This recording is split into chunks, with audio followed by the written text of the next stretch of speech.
నేటి పునీతులు పునీత మర్సెల్లిన్ మరియు పునీత పీటర్ గారు.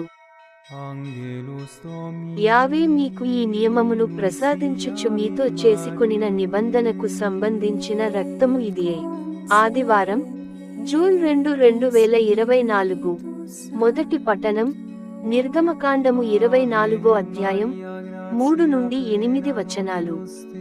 మోషే ఇశ్రాయేలీయుల కడకు వెళ్లి యావే చేసిన నియమములను, చెప్పిన విధులను వారికి వివరించెను. దానికి వారందరూ ఒక్కగొంతుతో, యావే చెప్పిన నియమములన్నిటిని మేము పాటింతుము అని పలికిరి. మోషే యావే చేసిన నియమములన్నిటిని లిఖించెను. మరునాటి ప్రొద్దుట కొండపాదు దగ్గర బలిపీఠమును నిర్మించెను. ఇశ్రాయేలీయుల 12 తెగలకు గుర్తుగా 12 శిలలను ఎత్తెను. అప్పుడు మోషే దహనబలులు సమర్పించుటకు, సమాధాన బలులుగా కోడెలను వధించుటకు ఇశ్రాయేలీయులలో పడుచువాండ్రను కొంతమందిని పంపెను.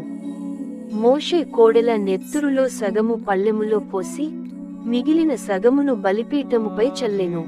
అతడు నిబంధన గ్రంథమును చదివి ఇశ్రాయేలీయులకు వినిపించెను.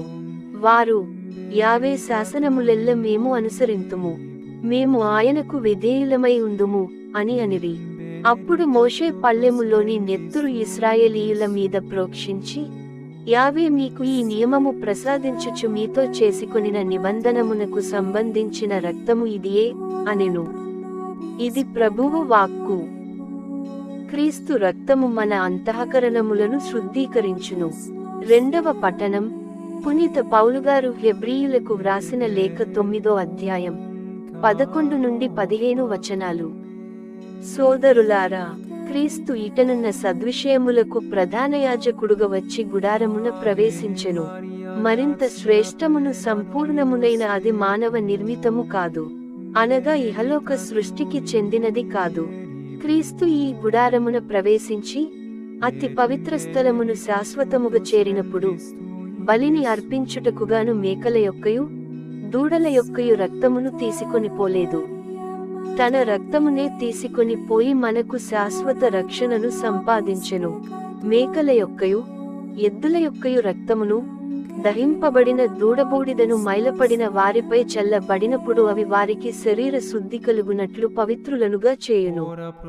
అటులైనచో ఇక నిత్యుడగు ఆత్మ ద్వారా తనను తాను దేవునికి నిర్దోషిగా అర్పించుకొనిన క్రీస్తు రక్తము, నిర్జీవ క్రియలను విడిచి సజీవ దేవుని సేవించుటకు మన అంతఃకరణములను ఇంకను ఎంతగానో శుద్ధి చేయునుగదా.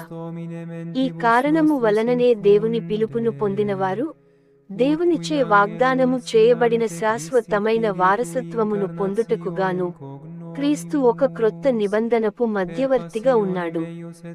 మొదటి నిబంధన కాలమున ప్రజలు చేసిన దోషముల నుండి వారిని విముక్తులను చేయగల ఒకానొక మరణము సంభవించినందున ఇది సాధ్యమే. ఇది ప్రభువు వాక్కు.